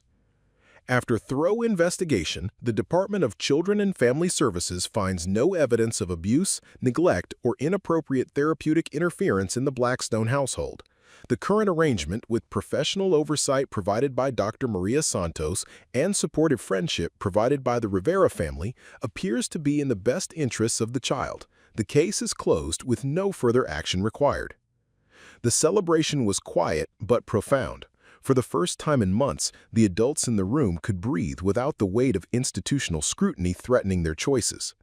"What happens now?" Isabella asked, ever practical. "Now we keep being friends," Ethan said simply, "and we keep building green friendship days." But the real changes went deeper than maintaining friendships. The investigation had forced everyone involved to articulate and defend values they'd taken for granted. And in doing so, they'd created something unprecedented: a model for how families could bridge class and cultural differences in service of a child's well-being. Richard found himself questioning assumptions about hierarchy and expertise that had shaped his entire career. Victoria discovered that her son's differences weren't obstacles to overcome, but perspectives to celebrate. Marcus learned that his instincts about human connection were as valuable as any professional credential. And Isabella and Ethan simply continued being friends, creating a foundation of acceptance and understanding that would influence every relationship they formed for the rest of their lives. The ripple effects extended beyond their immediate circle. Dr. Santos began incorporating Marcus's observational insights into her professional practice, developing new approaches to autism support that emphasized relationship over intervention. The community center, where Isabella and Ethan played, became a model for inclusive programming that brought together families from different economic backgrounds around common goals of child development and mutual support. Even the Blackstone building underwent subtle changes. Richard instituted policies that recognized the full humanity of all employees, regardless of their job titles. Cleaning staff were invited to company events, their children were welcome in family-friendly spaces, and their insights about the daily operations of the building were actively sought and valued. Most significantly, the building's executive floors began to feel less like a fortress of privilege and more like a community workspace where different perspectives were welcomed and respected. The change was symbolized by a small modification to the executive elevator. It now stopped at every floor, not just the top ones. 6 months after the hearing, Richard stood in Conference Room C, watching Ethan and Isabella collaborate on an elaborate city built from blocks, toy cars, and office supplies they'd borrowed from various desks. The children's creation was a masterpiece of organized chaos, with carefully planned transportation systems and designated areas for different colored feelings. "It's beautiful," Marcus said, joining Richard at the window. "It's perfect," Richard agreed. "Completely impractical, utterly unique, and absolutely perfect." Victoria approached with coffee for the adults and juice boxes for the children. "Dr. Santos called this morning. She wants to present our story at the National Autism Conference. She thinks our approach could help other families find their way to authentic connection." "What did you tell her?" Marcus asked. "I told her yes, but only if she emphasizes that there's no formula for this. Every child is different, every family is different, every friendship develops in its own way. What worked for us won't work for everyone. But the principles might. Listening instead of fixing, accepting instead of changing, building bridges instead of barriers." From the floor, Ethan looked up with the satisfied expression of someone whose latest creation had achieved exactly the vision in his mind. "Purple missing someone doesn't hurt anymore," he announced, "because now missing someone includes happy remembering and future looking forward and friendship forever colors." Isabella nodded seriously. "And green friendship days are the best days because they make all the other colors brighter." As Richard watched his son and his unlikely best friend return to their collaborative masterpiece, he realized that the most important lesson of their entire journey was also the simplest. Sometimes the most profound changes begin with the smallest acts of attention, and sometimes the wisest teachers are the ones who never intended to teach at all. The building hummed around them with its usual mechanical heartbeat, but now it felt like more than just a structure of steel and glass.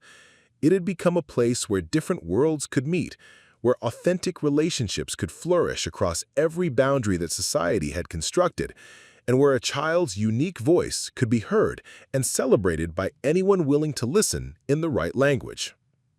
3 years later, the Blackstone Family Foundation's new headquarters occupied 3 floors of what had once been an abandoned warehouse in Queens, not far from where Marcus and Isabella still lived in their small apartment. The building's transformation reflected the foundation's mission, creating spaces where children with different learning styles could thrive alongside their families, regardless of economic background.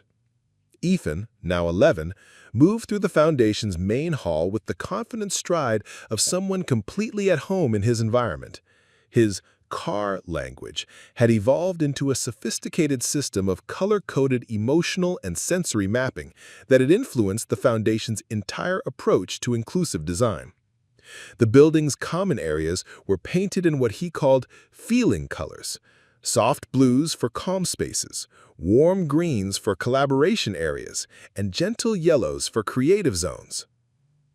"Dad, the new family is here," Ethan called out to Richard, who was in his office reviewing grant applications. "They have twins, and one of them organizes things like I do, except she uses books instead of cars." Richard smiled at his son's precise way of describing what adults might call obsessive categorization behaviors. Ethan had become the Foundation's unofficial ambassador for new families, able to identify and welcome children who saw the world through unique lenses. The Foundation had grown from Richard and Victoria's initial desire to create better support systems for families like theirs into a comprehensive model that addressed the intersection of neurodiversity, economic inequality, and educational access. They provided direct support to families, funded research into relationship-based interventions, and advocated for policy changes that recognize the full spectrum of human learning and communication styles. Marcus had indeed never become an employee of the Foundation, maintaining his independence and his job with the building maintenance company. But he served on the Foundation's advisory board, and his insights had shaped every program they developed. His title, Director of Authentic Relationship Development, was Ethan's invention, but it captured something essential about his role in helping other families discover the power of genuine connection. "Mr. Richard," came Isabella's voice from the main entrance. Now 9 years old, she moved through the Foundation's spaces with the easy familiarity of someone who had helped design them. Her friendship with Ethan had deepened into something that resembled siblinghood, complete with inside jokes, creative collaborations, and the occasional spectacular argument about the optimal arrangement of shared spaces. Isabella had inherited her father's gift for seeing people clearly and her mother's fierce protective instincts. She had appointed herself as the Foundation's unofficial child advocate, quick to spot when adult conversations were happening over kids' heads rather than with them. The new mom looks scared, Isabella reported with characteristic directness. She keeps asking about credentials and qualifications. I think someone told her that our way of doing things isn't real therapy. Richard sighed. 3 years of success stories hadn't eliminated the skepticism they encountered from families who had been trained to believe that help could only come from officially certified sources.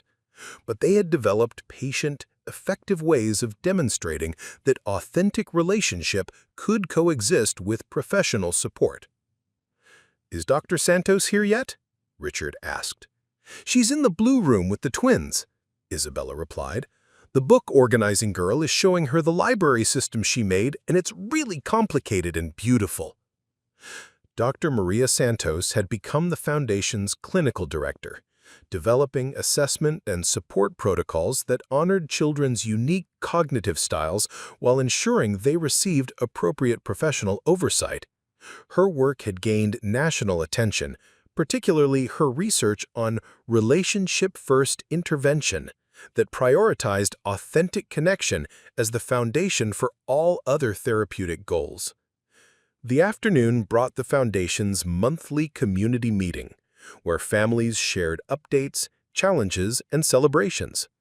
The gathering took place in the main hall, with adults and children sitting together in mixed groups rather than the age-segregated arrangements that characterized most family services. "Who wants to share first?" Victoria asked, settling into her role as facilitator with the natural warmth that had replaced her earlier anxiety about not knowing the right therapeutic approaches. A woman named Carmen raised her hand tentatively. "This is our first meeting. My daughter Sophia is 8, and she doesn't talk much. The school says she might have selective mutism, but we're not sure what that means or how to help." From across the circle, Ethan looked up with immediate interest. "Does she talk at home but not at school? Or does she not talk to strangers but talk to family?" Carmen blinked in surprise. "She talks at home, but only to me and her grandmother. At school, nothing." "That makes sense," Ethan said seriously. "Some places feel safe for words and some places don't.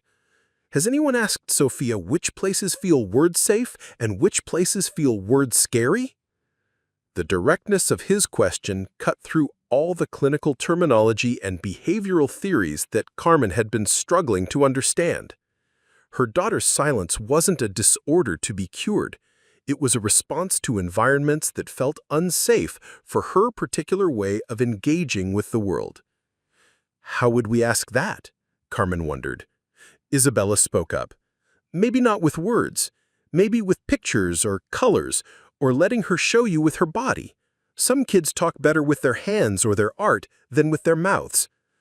The conversation continued for another hour, with families sharing strategies, resources, and most importantly, stories of children who had found their voices through patient attention rather than intensive intervention.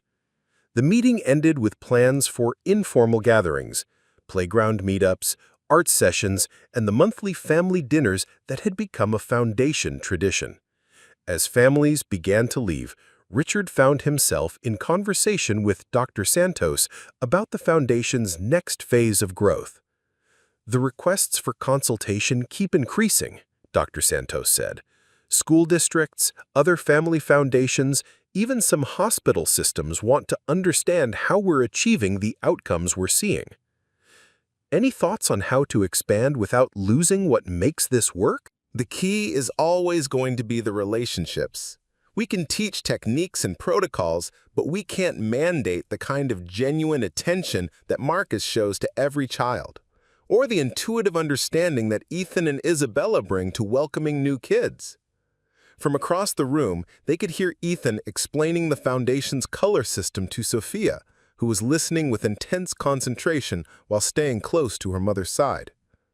Blue spaces are for when you need to feel calm inside your body, Ethan was saying. Green spaces are for making friends and working together. Yellow spaces are for creating things and having big ideas.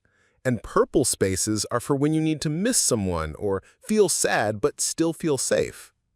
Sophia's eyes widened with interest, and she whispered another question to her mother. She asks if she can see the orange room before we go home. 5 years later. The National Conference on Autism and Relationship-Based Support was being held in Chicago, in a convention center that felt sterile and institutional compared to the warm, colorful spaces where most of the real work happened. But conferences were where ideas spread, where policies changed, where funding decisions were made. Ethan, now 14, stood at the podium with the easy confidence of someone who had been invited to speak at such events since he was 10. His presentation was titled, "Nothing About Us Without Us: Why Autistic Self-Advocacy Should Lead Autism Support," and the auditorium was packed with therapists, researchers, parents, and advocates. When I was 8, a doctor told my parents that my way of organizing and understanding the world was wrong and needed to be fixed. She wanted to take away my car language and make me use regular words for feelings that regular words couldn't hold. The audience was silent, hanging on every word from this articulate teenager who embodied everything they were trying to understand about effective autism support. But then, I met someone who listened to my car language and learned to speak it with me, not because he was trained to do therapeutic intervention, but because he understood that friendship means meeting people where they are, not where you think they should be. Marcus sat in the front row, wearing his best shirt and the slightly uncomfortable expression of someone who still wasn't entirely at ease with being held up as an example of anything. Beside him, Isabella, now 12, and already showing signs of following her father into careers that prioritize human connection, beamed with pride at her longtime friend. The thing about relationship-first support is that it recognizes autistic people as whole humans with valuable perspectives, not broken neurotypical people who need to be fixed. And it understands that the goal isn't to make us indistinguishable from our peers, but to help us thrive as ourselves in communities that accept and celebrate neurodiversity. The presentation included video testimonials from dozens of families who had found their way to authentic connection through the Foundation's programs.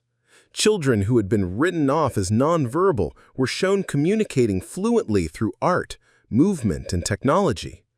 Families who had been bankrupted by traditional therapies shared stories of healing that had cost nothing but time and attention. But the most powerful segment featured Marcus and Ethan in conversation, demonstrating the kind of natural, respectful communication that started their friendship. "Marcus, can you tell us about your latest project?" Ethan asked. I'm working with the city planning department to design sensory-friendly public spaces. Most parks and community centers are built for neurotypical sensory needs, but there's no reason we can't create environments that work for everyone. What does that look like practically? Things like quiet zones with soft lighting, textured pathways for people who need proprioceptive input, visual schedules and clear signage, flexible seating options, and designated areas for different types of play and interaction. Nothing that would interfere with neurotypical use, but additions that make the spaces accessible to people with different sensory needs. And the city is receptive to these ideas. They are now. It helps that I can present specific design solutions instead of just describing problems. And it helps that we have data from the foundation showing how inclusive environments benefit everyone, not just neurodivergent people. The video ended with footage of one of these redesigned spaces, a community center playground where children with vastly different abilities and communication styles played together naturally, their interactions facilitated by thoughtful design rather than forced integration. After the presentation, the question and answer session revealed both the progress that had been made and the resistance that remained. Dr. Hartman from the Institute for Behavioral Development, came a voice from the back of the auditorium. Richard felt his stomach clench with recognition. I'd like to ask about long-term outcomes. While relationship-based approaches may produce short-term improvements in communication and social connection, do we have evidence that they prepare autistic individuals for independent functioning in the real world? Ethan handled the question with the diplomatic skill he'd developed over years of fielding such challenges. Dr. Hartman, I appreciate your concern about long-term outcomes. I'd point out that I'm currently a freshman at MIT studying urban planning and assistive technology design. I maintain meaningful friendships, advocate effectively for my needs, and contribute to my community in ways that align with my strengths and interests. I'm not sure what definition of independent functioning would suggest that I'm not prepared for the real world. The audience erupted in applause, but Ethan wasn't finished. More importantly, he continued, the question assumes that autistic people need to function independently in a world designed exclusively for neurotypical people. But why shouldn't the world be designed to accommodate different neurologies? Why is the burden always on us to adapt to environments that cause us distress rather than on society to create inclusive spaces where everyone can thrive? But surely, Dr. Hartman persisted, there's value in developing coping strategies for situations where accommodation isn't available. Absolutely, and Relationship First Support does teach coping strategies, but it teaches them in the context of self-advocacy and community building, not in the context of hiding who we are to make other people more comfortable. 8 years later, the wedding was held in the Foundation's main hall, decorated with streams of colored fabric that represented Ethan's emotional mapping system and Isabella's artistic interpretation of how different feelings could dance together in beautiful patterns. At 19, Isabella had just finished her first year of college, studying social work and community organizing. Ethan, now 21, was completing his master's degree in inclusive design while working part-time as a consultant for cities developing neurodiversity-friendly public spaces. But this wasn't their wedding, though their friendship remained as central to both their lives as ever. The bride was Dr. Maria Santos, who was marrying a teacher named James, whom she met through the Foundation's programming. The groom was Autistic, a musician whose unconventional communication style had initially concerned Dr. Santos's colleagues, but had quickly won over anyone who took the time to understand his unique way of expressing affection and commitment. James writes love songs in mathematical equations, Isabella explained to the assembled guests during her maid of honor speech, and Maria learned to read math like poetry, with basically everything you need to know about how love really works. It's not about speaking the same language, it's about being willing to learn each other's languages. The reception featured a mix of sensory-friendly accommodations and celebratory exuberance that had become the Foundation's signature style. There were quiet spaces for people who needed breaks from social interaction, fidget toys available at every table, and a clear schedule of events so that guests with anxiety about unexpected changes could participate comfortably. Marcus, now in his 40s and showing gray in his hair, sat at the head table next to Richard and Victoria, a seating arrangement that symbolized how completely their relationship had evolved beyond its original class boundaries. They had become genuine friends. Their children had become chosen family, and their work together had influenced educational and social service policies across the country. "Remember when our biggest concern was whether Marcus was qualified to be friends with Ethan?" Victoria said as they watched the newlyweds dance to a song that incorporated both traditional romantic lyrics and James's mathematical expressions of love. "I remember when I thought friendship could be qualified or disqualified based on credentials. It seems like a lifetime ago." "It was a lifetime ago," Marcus added, "for all of us." The conversation was interrupted by Ethan, who approached the table with the focused energy that usually meant he had important information to share. "Dad, I need to tell you something," he said to Richard, though he included Marcus in his gaze. "I've been accepted to the doctoral program in community psychology at Harvard. They want me to develop a research focus on relationship-based support for neurodivergent individuals and their families." Richard felt his heart swell with pride, but also with something deeper, the recognition that his son had not only found his voice, but had learned to use it in service of making the world more welcoming for others like him. "That's wonderful, son. What would your research focus on specifically?" "I want to study what you and Marcus figured out when I was 8, how authentic relationship creates the foundation for everything else. Academic development, emotional regulation, social connection, self-advocacy skills. All of it starts with someone seeing you as a whole person worthy of respect and understanding." "And how do you plan to measure that academically?" Marcus asked with gentle humor. "Seems like the kind of thing that's hard to put into research papers." Ethan grinned. "That's exactly the challenge I want to take on. How do you quantify genuine attention? How do you measure the impact of being truly heard? How do you create scalable interventions based on individual relationships?" Isabella joined the conversation, sliding into the seat next to Ethan with the easy familiarity of someone who had been part of every important conversation in his life. "What if the answer isn't scaling individual relationships, but scaling the conditions that make individual relationships possible, like training programs for professionals that focus on seeing people rather than fixing them, or policy changes that prioritize relationship development over behavioral compliance, or community spaces designed to facilitate authentic connection across different neurologies, economic backgrounds, and communication styles?" Ethan added, already building on her idea. Richard and Marcus exchanged a look across the table, both recognizing that they were witnessing something remarkable, the emergence of a new generation of advocates who had grown up understanding that differences were resources rather than deficits, and that the most powerful interventions were often the simplest human connections. 10 years later, the documentary crew had been following the Blackstone Foundation's work for 6 months, creating a film about the long-term impact of relationship-based autism support. The final interview took place in the Foundation's original building, now expanded to include a full-service community center, a research institute, and a policy advocacy organization. Ethan, now 23, and Dr. Ethan Blackstone sat in the same conference room where he had first met Marcus 15 years earlier. The room looked different now, painted in calming blues with flexible lighting and multiple seating options, but it retained the essential quality that had made it a safe space for a scared 8-year-old to begin finding his voice. "Dr. Blackstone," the interviewer began, "your work has influenced autism support practices across the country. Programs based on the Blackstone Foundation model are operating in 12 states, and your research on relationship-first intervention has been published in major journals. How do you feel about that impact?" Ethan considered the question with the thoughtful attention he brought to all important matters.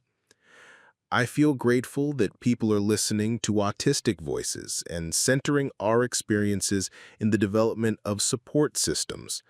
But I also feel concerned that the focus might shift from the relationships themselves to the programs and protocols that try to create relationships." "Can you explain what you mean?" "The Foundation's success has never been about having the right therapeutic techniques or the perfect policy framework. It's been about specific people.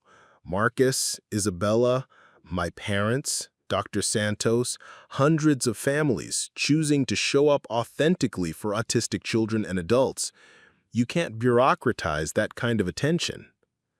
But surely there are elements that can be replicated? Absolutely. You can train people to listen better, to recognize communication that doesn't look like typical speech, to create environments that feel safe for different neurologies. You can develop policies that prioritize individual needs over institutional convenience.